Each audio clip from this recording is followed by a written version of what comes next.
사탄은 우리를 시험 들게 하고 죽이고 넘어지게 합니다. 도둑이 오는 것은 도둑질하고 죽이고 멸망시키려는 것뿐이요, 내가 온 것은 양으로 생명을 얻게 하고 더 풍성히 얻게 하려는 것이다 하고 말씀하셨습니다. 우리의 삶에도 또 환난도 상처도 어려움들도 있지만 그 시간들을 잘 이겨내면은 우리는 성숙하게 됩니다. 과일도 잘 익어야지 맛있잖아요. 우리 인생도 마찬가지입니다. 겨울이 오면 여름에 몰랐던 사실들은 진짜 우리의 속 사람에 드러나게 돼요. 겨울이 오면 환난이 닥치면, 어려움이 닥치게 됩니다. 진짜 친구가 저 사람이 나의 진짜 친구인지 아닌지 알 수 있으려면 진짜 어려움을 당해보면 저 사람이 나의 친구인지 이것도 아니고 저것도 아닌지 알 수 있는 것이죠. 겨울을 잘 견디면 우리 속에 나이테가 아름답게 생겨지고 또 우리가 튼튼하게 됩니다.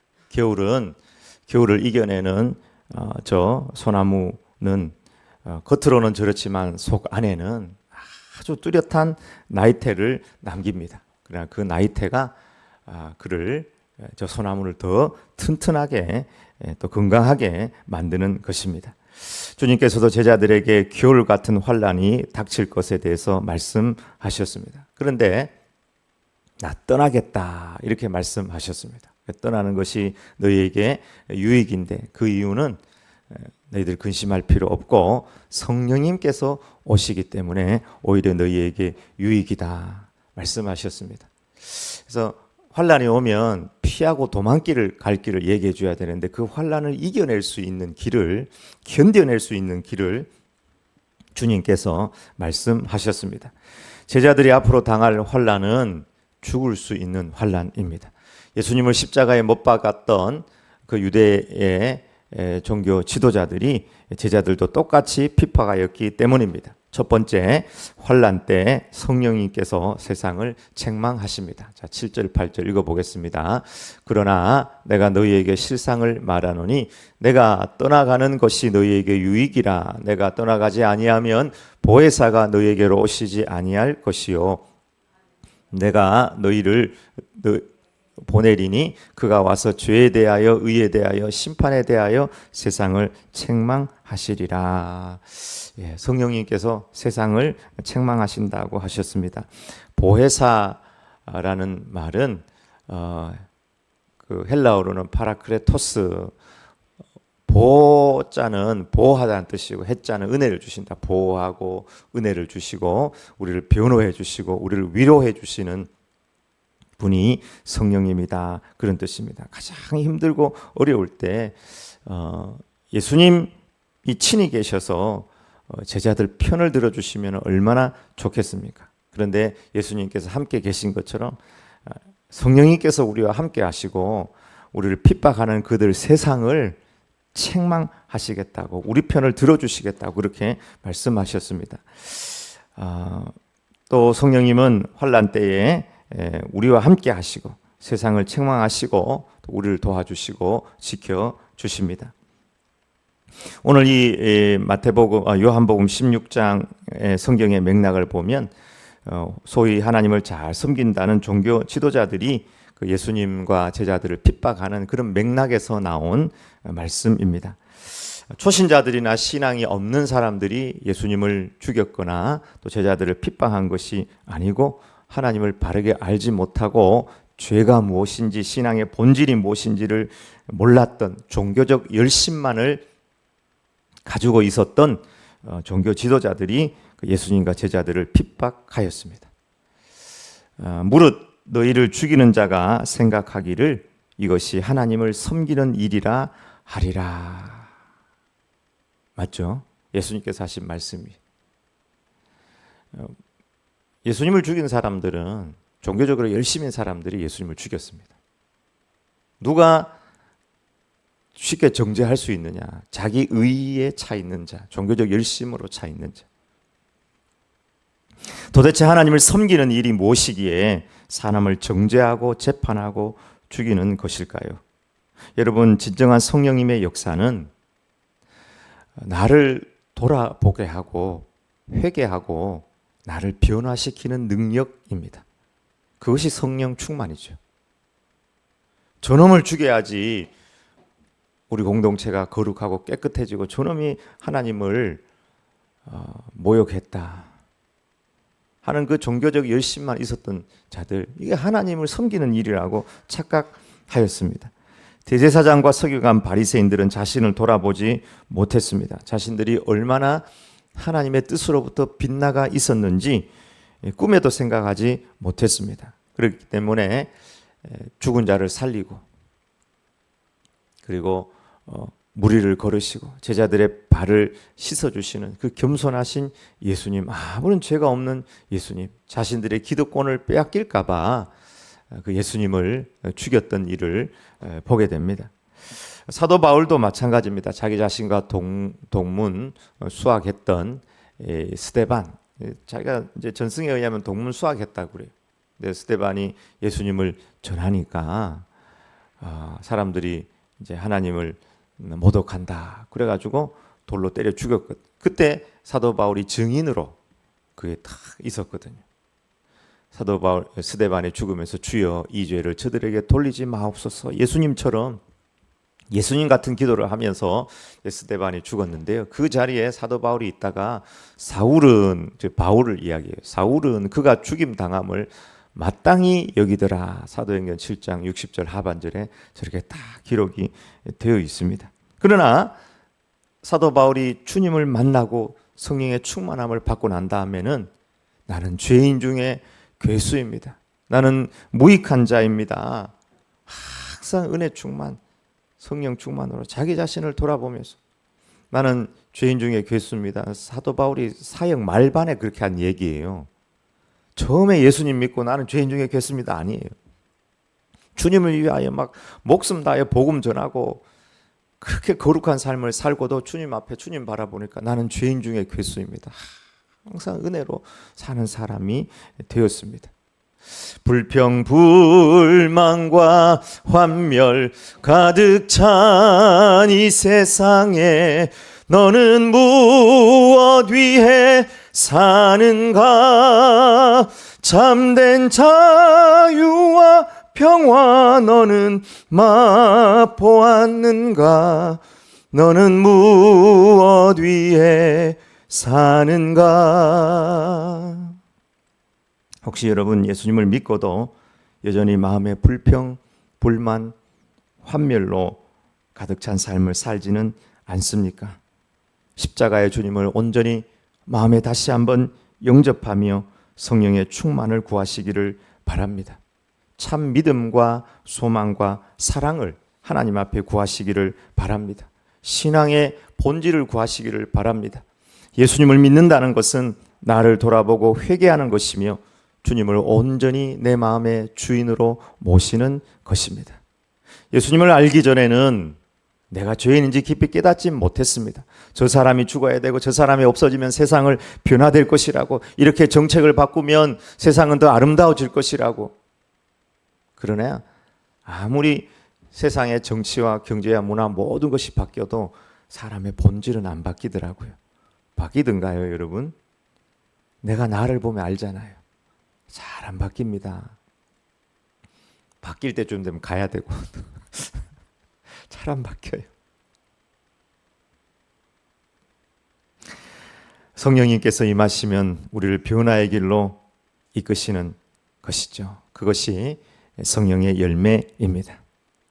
성령님은 세상과 또한 우리를 책망하셔서 바른 길로 인도하십니다. 성령님께서 우리를 책망하시고 지적하시고 깨닫게 하실 때 나를 돌아보는 것이 은혜이고 축복입니다. 영국에 아주 재치 있는 코미디언, 천재적인 코미디언 조셉 그리말디라는 유명한 코미디언이 있었다고 합니다. 1778년에서 1837년 사이 그 암울한 시기에 저 사람 당대 최고의 코미디언으로 많은 사람에게 기쁨을 준 사람이라고 합니다. 얼굴에 주로 이제 광대 화장을 하고 사람들을 웃게 한 사람이었습니다. 아무리 무뚝뚝한 사람이라도 저 사람이 이제 개그 코미디를 하면은 안 웃을 사람이 없는 그런 사람이었는데요. 근데 정작 자신은 그 마음속에 기쁨이 없었다고 합니다. 다른 사람을 그렇게 다 웃게 하지만 자신의 마음은 우울하고 극심한 스트레스 속에 살았는데요. 유명한 정신과 의사를 찾아가서 진찰을 받았다고 합니다. 그 상담한 의사가 이 그리말디에게 이렇게 이야기했습니다. 선생님의 병은 마음속에 우울이 쌓여가지고 생긴 병이니까 한 번만이라도 정말 기쁨으로 막 웃을 수 있다면은 그 병이 나을 수 있을 것입니다. 그렇습니까? 그럼 어떻게 하면 제 병을 고칠 수가 있겠습니까? 예, 지금 우리나라에서 가장 재미있는 농담을 잘하기로 유명한 조셉 그리말디를 아십니까? 예, 네, 그 그리말디를 알죠. 그분의 코미디를 듣고 한번 웃으시길 바랍니다. 웃으면 아마 병에 치료가 되고 도움이 될 것입니다. 근데 이 조셉 그리말디가 그때 뭐 다 분장하고 이렇게 이제 하고 그때 뭐 TV나 이런 것이 없던 시대였기 때문에 그 의사도 잘 몰랐던 것이죠. 의사 선생님, 제가 조셉 그리말디입니다. 이렇게 대답을 했다고 합니다. 몇 주 후에 이 그리말디는 과로와 우울 등으로 기진맥진하여 쓰러져 죽었다고 하는 실제 이야기가 있습니다. 여러분, 이 얼마나 어이없는 이야기입니까? 다른 사람을 다 웃게 하고 기쁨을 주는 천재적인 코미디언이 자신의 그 마음 안에는 정말 기쁨이 없었다는 것이죠. 신앙은 종교적이 되는 것이 아닙니다. 주님과 함께 아름답게 살아가는 삶인 것입니다. 성령님은 우리를 거듭나게 하시고 책망하셔서 바르게 하십니다. 책망 앞에서 감사하고 나를 돌아보며 회개하고 변화되는 삶을 추구하기를 바랍니다. 이것이 은혜입니다. 책망이 은혜이고 아픔이 은혜입니다. 두 번째, 성령님은 세상을 세 가지 방면에서 책망하신다고 말씀하고 있습니다. 다 같이 읽어보겠습니다. 죄에 대하여라 함은 그들이 나를 믿지 아니하며 의에 대하여라 함은 내가 아버지께로 가니 너희가 다시 나를 보지 못하며 심판에 대하여라 함은 이 세상 임금이 심판을 받았습니다. 세 가지, 죄에 대해서, 의에 대해서, 심판에 대해서 책망하시는데 분명 이제 본문에는 세상에 대해서 이렇게 책망하셔서 우리 편을 들어주신다 그런 의미지만 이 본문은 또한 세상과 함께 우리 자신에게도 그대로 적용할 수 있는 그런 본문이라고 보여집니다. 첫 번째, 죄에 대하여 책망하신다. 죄에 대하여 하면 나를 믿지 아니하며 예수님을 믿지 않는 것이 죄라는 것을 세상에 대해서 책망한다고 하셨습니다. 세상 사람들은 예수님 안 믿는 것이 죄인지 몰라요. 뭐 종교가 많이 있는데 그 중에 내가 선택해가지고 하나를 가지는 것이 그건 뭐 할 수도 있고 안 할 수도 있는 것이 예수 안 믿는 것이 어떻게 죄냐? 꼭 믿어야 될 이유는 없다. 근데 성령님께서 오시면 하나님 아버지의 사랑을 거부하고 예수님의 십자가와 부활을 믿지 않는 것이 얼마나 큰 죄인지 세상을 책망하시고 깨닫고 알게 하신다는 것이죠. 돈만 믿고 살아가는 인생, 즐기니즘, 먹고 사니즘에 빠져서 사는 인생. 사람들은 그렇게 살면 된다고 생각을 합니다. 어차피 인간은 진화적인 존재로 우연하게 생겼다가 우연하게 살다 가면 끝날 것이라고 생각하는 그 어리석음을 깨닫게 하시고 책망합니다. 또 성령님은 우리에게도 마찬가지입니다. 부활하신 주님에 대한 믿음이 너무나 부족하기 때문에 죽음을 이기시고 부활하신 주님, 천지를 창조하신 하나님에 대한 믿음이 없기 때문에 염려하고 두려워하고 불평하고 너무나 물질적으로 살아가는 우리 자신을 책망하십니다. 그러므로 성령 충만이라는 것은 믿음 없는 내 삶을 깨닫는 것입니다. 귀신 들린 아이를 둔 아버지가 예수님에게 와서 할 수만 있거든 이 아이를 좀 낫게 해주십시오. 그때 예수님께서 그의 믿음 없음을 책망하셨죠. 할 수 있거든이 무슨 말이냐? 믿는 자에게는 능치 못할 일이 없느니라. 그때 그 아이의 아버지가 소리를 질러서 내가 믿나이다. 나의 믿음 없는 것을 도와주십시오. 성령님께서 그가 믿음 없는 것을 깨닫게 하신 거죠. 예수 그리스도를 믿지 못하는 죄를 성령님께서 책망하십니다. 여러분에게 어떤 걱정, 어떤 염려, 어떤 우울이 있습니까? 성령님께서 그걸 깨닫게 하십니다. 예수님을 바라볼 수 있도록, 예수님이 누구인지 알 수 있도록. 예수님을 믿지 못하는 것은 죄라고 하였습니다. 성령님께서 오시면 우리의 믿음 없는 죄를 깨닫게 하십니다. 내가 얼마나 믿음이 없는지. 여러분 생각에 제가 믿음이 굉장히 크다고 생각합니까? 어림도 없습니다. 성 프란치스코가 동굴 안에서 하나님 앞에 기도하는데 제자들이 가서 무슨 기도를 하는가 들어보니까 성 프란치스코가 하나님, 제가 하나님 앞에서 얼마나 큰 죄인인지 깨닫게 해주십시오. 그 기도만 하더라는 거예요. 얼마나 큰 죄인인지 깨닫게 해주십시오. 깨닫게 해주십시오. 왜요? 내가 얼마나 큰 죄인인지 깨달아야지 성령님의 도우심을 구하고 하나님의 은혜를 구하고 십자가로 살아갈 수가 있으니까. 내가 얼마나 큰 죄인인지. 반대로 기도하는 사람이 많거든요. 죄인인 것은 잊어버리고 내가 얼마나 하나님의 위대하심과 하나님의 광대하심과 하나님의 사랑하심, 나를 향한 그 계획, 이런 것들에는 전혀 관심이 없고 오직 거머리 딸들처럼 다고만 하는 이 연약하고 불쌍한 죄인, 죄를 깨닫게 해 주시옵소서. 자신이 의인이라고 착각하는 그 순간부터 대제사장과 그 무리들을, 이들이 재판관이 아니라 하나님이 되어서 사람들을 죽이기까지 했던 것을 보게 됩니다. 자신이 의인이라고 착각하는 사람들은 자신을 위해 기도할 줄 모르고 십자가를 붙들지 못하는 것입니다. 어느 목사님이 꿈속에서 죄를 지었다고 합니다.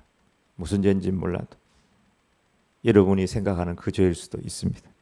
여러분이 꿈에서 꿨던 죄. 3일을 금식했다고 들었습니다. 우리의 죄에 대해서 민감하고 타인의 부족함에 대해서 감싸줄 수 있는 것이 성령 충만입니다. 두 번째, 의에 대해서 책망하신다고 하셨습니다. 예수님은 빌라도와 또 그 대제사장 무리들에 의해 가지고 정죄받아서 불의한 자로 십자가에 못 박혀 죽었습니다. 그런데 예수님은 의에 대해서 세상을 책망하는데 예수님은 부활 승천하셔서 하나님 보좌에 앉으셨다는 것이죠. 의에 대하라 하면 내가 아버지께로 가니 너희가 나를 다시 못함이라. 부활 승천하셔서 하나님께서 예수님은 불의한 자가 아니고 의로운 자로 인정했다는 것에 대해서 세상을 책망하신다고 하셨습니다. 성령님은 의와 불의에 대해서 민감하시고 책망하십니다. 이건 의로운 것이다, 이건 불의한 것이다. 성령님의 역사가 없는 데는 불의를 가지고 자기가 의라고 생각하는 것이 많습니다. 여러분은 무엇에 대해서 민감한 삶을 살아가고 있습니까? 우리는 우리의 명예와 우리의 물질과 우리의 자존심, 이런 것에서 굉장히 민감하게 살아가고 있지 않습니까? 그러나 성령님은 무엇이 의인지 불의인지 책망하시고 깨닫게 하십니다. 세상은 예수님을 불의하다고 정죄하였지만 성령님은 세상의 불의를 책망하십니다. 주님은 팔복에서 의를 위하여 박해를 받는 자는 복이 있나니 천국이 저희들의 것이라고 하였습니다. 물질의 많고 적음, 학식의 많고 적음이나 권력의 많고 적음이 우리의 의의 기준이 아닙니다. 다 욕심에서 생기는 의라고 할 수 있습니다. 우리 의의 기준은 예수 그리스도입니다. 예수님의 십자가가 우리의 의의 기준입니다. 누구든지 나를 따라오려거든 자기를 부인하고 자기 십자가를 지고 나를 따라오라고 하셨습니다. 예수님의 십자가는 하나님 앞에서 우리의 의가 되셨습니다. 사도 바울은 나는 내 의는 없어지고 오직 십자가의 의로만 살겠다고, 나는 십자가로만 살겠다고 그렇게 말하였습니다. 성령님께서 오시면 우리를 책망하실 때 넌 도대체 무슨 의로 살아가느냐, 너의 의로 살아가느냐, 그건 불의한 거다. 오히려 우리의 죄를 깨닫게 하시는 겁니다. 오직 십자가로 살아라. 물질에 많고 적음, 지식에 많고 적음, 무슨 권력에 많고 적음, 그것이 의고 그의 관심입니까? 십자가가 없으면 부활이 없습니다. 십자가 이후에 부활은 있습니다. 주님은 죽으시고 부활 승천하셔서 하나님의 의가 되셨습니다. 세 번째, 심판에 대해서 책망하신다고 하셨습니다. 심판에 대해라 함은 세상 임금이 심판을 받았음이라 과거형으로 되어 있죠. 그렇게 볼 때에 세상 임금이 이미라는 단어를 넣어도 되겠습니다. 이미 심판을 받았다고 번역해도 되겠습니다. 세상 임금들이 예수님을 심판했거든요. 그래서 자기들이 심판주인 줄 알아요. 로마 황제도 그렇고 빌라도 대제사장 그 무리들이 예수님을 심판했다고 생각하지만 하나님은 이미 그들을 다 심판해서 그들의 불의를 드러냈던 것입니다. 예수님께서 심판을 받으신 것이 아닙니다. 우리는 우리의 심판주가 주님인 것을 고백합니다. 그로부터 살아있는 자와 죽은 자를 심판하러 오십니다. 오늘도 여러분 사도신경하면서 하셨죠. 우리가 심판주에 대한 고백을 하고 있습니다. 그럼에도 불구하고 심판주를 바라보지 못하고 내가 심판주가 되거나 심판주를 의식하지 않는 삶을 살아갈 때가 많습니다. 한 번 죽는 것은 사람에게 정해진 것이요 그 후에 심판이 있으리니. 여러분, 우리는 회개하는 삶을 살아야 합니다. 죄의 깊은 잠과 뜬 세상의 꿈을 어서 깨어나라 나의 친구여. 죄로 깊은 잠을 자고 이 세상에 뜬 세상의 꿈만을 꾸고 불충하고 불경건하고 주님께서 맡긴 것에 있어서 청지기로 살지 않은 모든 것, 나중에 달란트를 가지고 주님께서 심판하실 그 심판주를 바라보지 못하고 자유대한민국에서 소유하는 세상이니까 이것이 다 진짜 내 것인 줄 알고 모든 것의 공공성을 깨닫지 못하고 자기만을 위해 살아가다 어느 날 주님께서 부르시면 그 모든 것이 네 것이 되겠느냐, 그러면 네 것이 되겠느냐 하는 걸 끝나는 것이 아니라 하나님 앞에 심판을 있다는 사실을 깨닫지 못하는 그것에 대해서 성령님께서 우리를 책망하시고 깨닫게 하신다는 겁니다. 천국과 지옥을 알고 심판주를 안다면 성령님께서 책망하실 때, 또 깨닫게 하실 때 우리는 눈물로 회개해야 할 것입니다. 회개는 잘못을 깨닫는 것이고 후회하는 것이고 그 다음에 내 삶을 변화시키는 겁니다. 이 두 가지. 잘못을 인식하고 깨달았으면 하나님 앞에 회개하고 변화시키는 거예요. 저 밖에서 잘못하는데 여기 와서 회개하고는 저 밖에 나가서 그 삶이 안 따르면 그게 진정한 변화일까요? 변화가 아닙니다. 여기서 깨닫고 회개했다면 나가서 회복해야 합니다. 사람에게 잘못했다면 용서를 구해야 합니다. 땅에서 풀어야 하늘에서도 풀리는 것입니다. 비록 세상에서 핍박을 받고 오해를 받고 가난하고 억울하게 살아도 심판주가 계시기 때문에 우리는 억울할 수가 없습니다. 억울할래야 억울할 수가 없습니다. 여러분 억울합니까? 왜 억울합니까?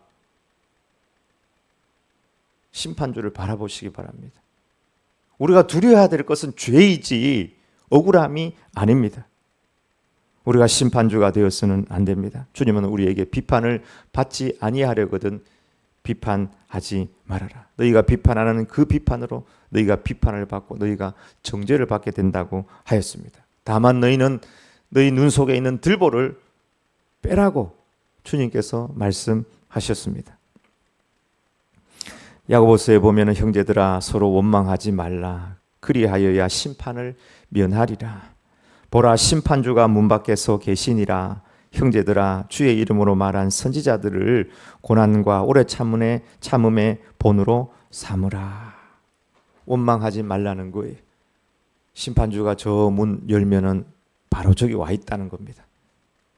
그리고 선지자들이 오래 참고 순교하기까지 참고 기다렸던 것처럼 그렇게 인내와 참음으로 기다리라고 하였습니다. 심판주가 문 앞에 서 있는데 우리가 하나님이 되어서 형제를 원망하고 정죄하고 심판하지 말고 참으라고 하였습니다. 성경은 무서운 심판에 대해서 예수님께서 여러 차례 말씀하셨습니다. 네 오른 눈이 너로 실족해 하거든 빼버리라. 백체 중에서 하나가 없어지고 내 온몸이 지옥에 던져지는 것보다 던져지지 않는 것이 유익하며 만일 내 오른손이 너로 실족해 하거든 찍어 내버리라. 백체 중 하나가 없어지고 내 온몸이 지옥에 던져지지 않는 것이 더 유익하다 말씀하셨습니다. 또 열처녀 비유, 달란트 비유, 양과 염소의 비유의 그 결말을 보면은 저 같으면은 열처녀 비유 그 촛불 기름을 준비 못한 처녀들 막 괜찮다 들어와라. 오늘 즐거운 날에 이럴 것 같아. 그 후에 남은 처녀들이 와서 이르되 주여 주여 우리에게 열어주소서. 대답하여 이르시되 진실로 너희에게 이르노니 내가 너희를 알지 못하노라 하였느니라. 달란트 비유에서도 이 무익한 종을 바깥 어두운 데로 내쫓으라. 거기서 슬피 울며 이를 갈리라. 슬피 울며 이를 가는 곳이 어디입니까? 지옥입니다. 좀 실수할 수도 있지 용서하는 게 아니라 심판 때는 용서가 없습니다.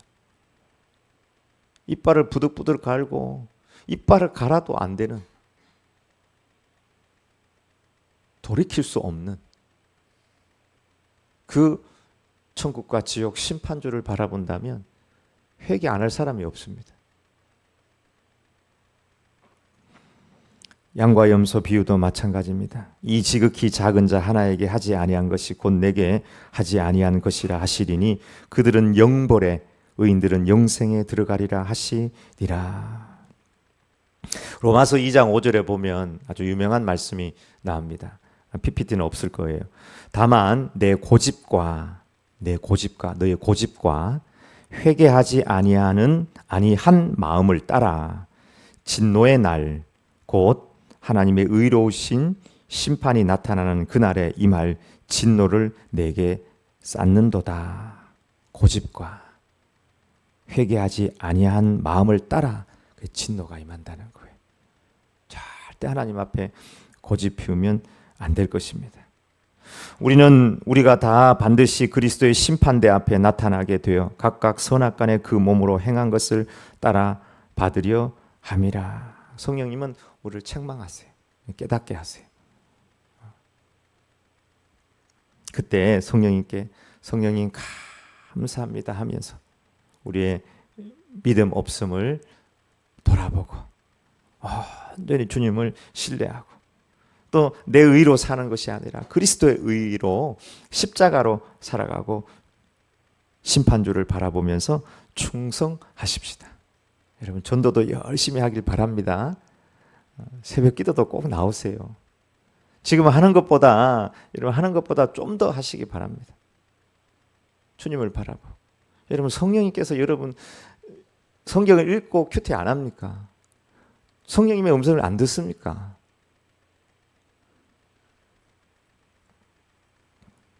곧 주님 오실 것 같습니다. 세상을 한번 보시기 바랍니다.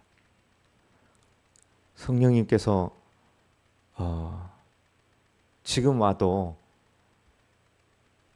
말세가 아니라 말할 수 없는 말세에 너무 많은 징조들이 일어나고 있습니다.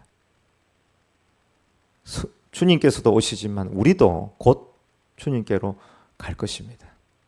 심판주 앞에 들 것을 생각하고 이 세상의 모든 것 내려놓습니다. 책망하시는 성령님 감사합니다. 한 가지의 책망 그 하나를 들고 회개에 합당한 열매를 하나님께 드리는 저와 여러분의 삶이 되길 주의 이름으로 축복합니다. 아멘.